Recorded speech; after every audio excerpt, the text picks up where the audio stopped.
ఎవ్వరు కూడా సంవేదన పాటించండి. వాళ్ళ కార్యకర్తలు వస్తే ఎట్లా హ్యాండిల్ చేయాలో చేస్తాం. రైతుల ముసుగులో వైఎస్ఆర్ కాంగ్రెస్ పార్టీ కార్యకర్తలు వచ్చి రాజకీయం చేయాలంటే మాత్రం కబద్దార్ జాగ్రత్తగా ఉండండి. మర్యాదగా చెప్తున్నా.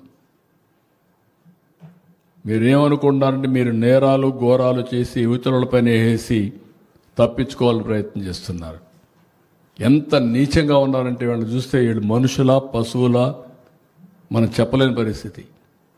కుప్పంలో మొన్నే నేను ఇనాగ్రేట్ చేశాను. నేను అక్కడి నుంచి రాకమునిపే నేను వెళ్ళిపోతాను, నీళ్లు రావని మాట్లాడే పరిస్థితి వచ్చారు.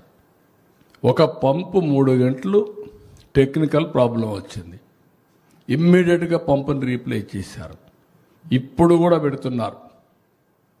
కాలువలు ఎండిపోయినాయి, నీళ్లు రావడం లేదు, మోసం చేశారని. అంటే ఏమనుకుంటున్నారు మీరు? సోషల్ మీడియా ఉందని మీ ఇష్టానుసారంగా వాగితే మీ సమాధానం ఇవ్వాలన్నిటికీ. అలాంటి వాళ్ళని ఏం చేయాలనో పగడ్బందీగా ఆలోచిస్తాం. వాస్తవాలు రాసే వాళ్ళని వాళ్ళు ఏదైనా రాస్తే తప్పుంటే కరెక్ట్ చేసుకుంటాం. తప్పుడు వార్తలు రాస్తే మాత్రం కబద్దార్ జాగ్రత్తగా ఉండండి. మీరు వేయడం మీ ఫేక్ న్యూస్ అని పెట్టుకోవాలన్నా బుద్ధి జ్ఞానం లేదు మీకు? ఏమనుకుంటున్నారు మీరు? ప్రతిరోజు ఏదో ఒకటి పెట్టి ప్రజల అటెన్షన్ డైవర్ట్ చేసి కావాలని ఫేక్ న్యూస్ అంతా పెట్టే పరిస్థితికి వచ్చారు. అందుకే నేను చెప్పాను, ఈ ఎర్రా వాసు, ఎర్రా రామూర్తి, చీలి వెంకటేశ్వరరావు, కోలాంటి ఈశ్వరరావు వీళ్ళంతా వైఎస్ఆర్ కాంగ్రెస్ వాళ్ళు. మీరు రాజకీయాలుంటే మీ ఇంట్లో చేసుకోండి. ప్రభుత్వం దగ్గర మాత్రం తోక తిప్పితే తోక కట్ చేస్తాం. ఇంకొక ఆయన మాట్లాడతాడు, అక్కడేదో విశాఖపట్నం రైల్వే మనం స్టీల్ ప్లాంట్ ప్రైవేటైజ్ చేస్తే పోరాడతాడంట.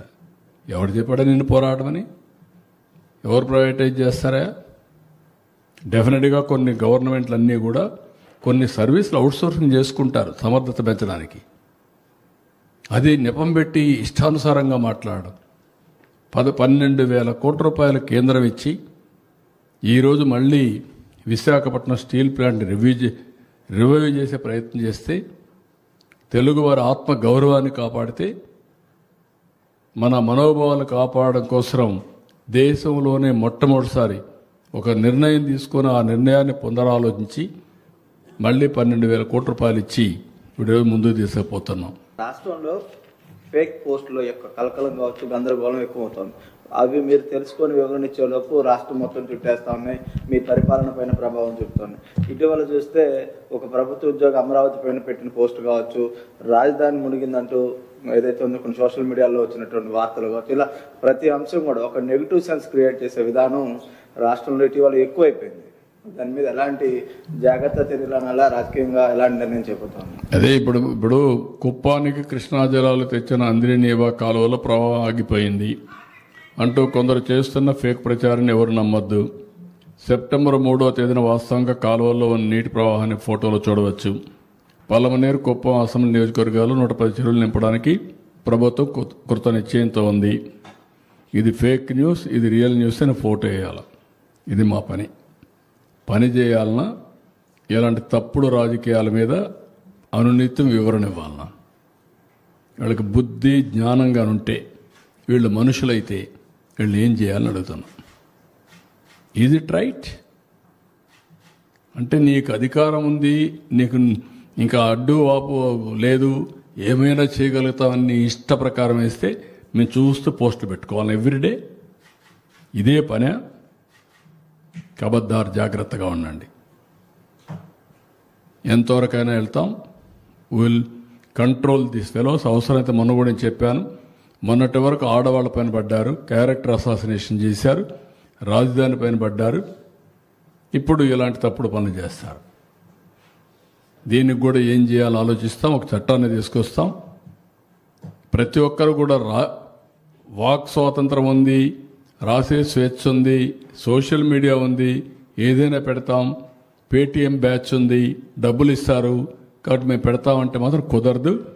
మళ్ళా వాళ్ళు వచ్చి మిమ్మల్ని కాపాడలేరు. ఆ విషయం కూడా గుర్తుపెట్టుకోమని హెచ్చరిస్తున్నాను. చేయలేకపోతే ఒకటి, చేస్తే ఒకటి.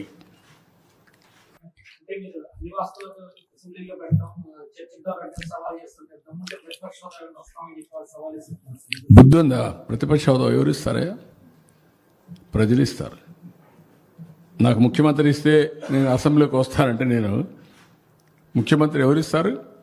ప్రజాస్వామ్యంలో ప్రజలు ఓట్లేస్తారు. ఏ పార్టీని ఎక్కడ కూర్చొని పెట్టాలో వాళ్ళు డిసైడ్ చేస్తారు. మీరు చేసిన అరాచకాలు అన్యాయాలు చూసిన తర్వాత మీరు ప్రతిపక్ష హోదా కూడా తగరనే ఉద్దేశంతో 11 సీట్లు ఇచ్చారు. ప్రతిపక్ష పార్టీకి కావాలంటే ఎన్ని సీట్లు కావాలి? 18 కావాలి. 18 ప్లస్ 19 కావాలి. 17.5 ప్లస్ 1 18.5 19 కావాలి. 19 ఉంటే వస్తుంది. అప్పుడు ఇవ్వరు. అది రైట్, హక్కు, ప్రజలిచ్చే అవకాశం, అది ప్రజలిచ్చే అధికారం. రాజకీయ ప్రభుత్వం ఇచ్చేది కాదు ఇవన్నీ. ఇంతకుముందు 94లో కాంగ్రెస్ పార్టీ ప్రతిపక్ష హోదా ఇవ్వలేదే.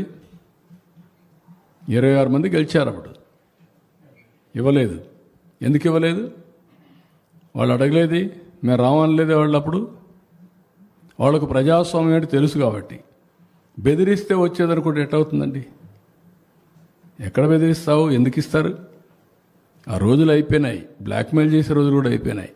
ఇంకా మళ్ళా గొలగరాయి డ్రామా, కోడికత్తి డ్రామా, గొడ్డల వేటు డ్రామా.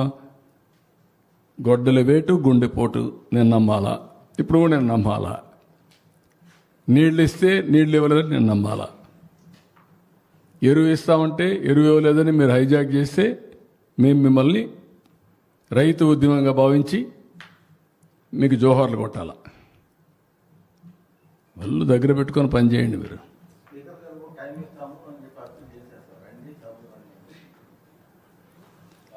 నువ్వు రాయబారం చేయాలి ఇప్పుడు వాళ్ళే కాదు, మీరు రాయబారం చేయాలంటున్నా.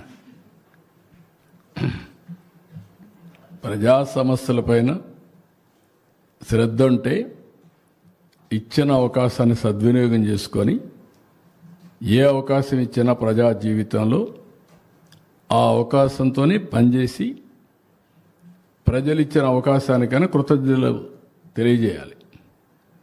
అంతేగాని వాళ్ళ మీద కక్ష పెట్టుకొని ఇలాంటి పనులు చేయడం కరెక్ట్ కాదు.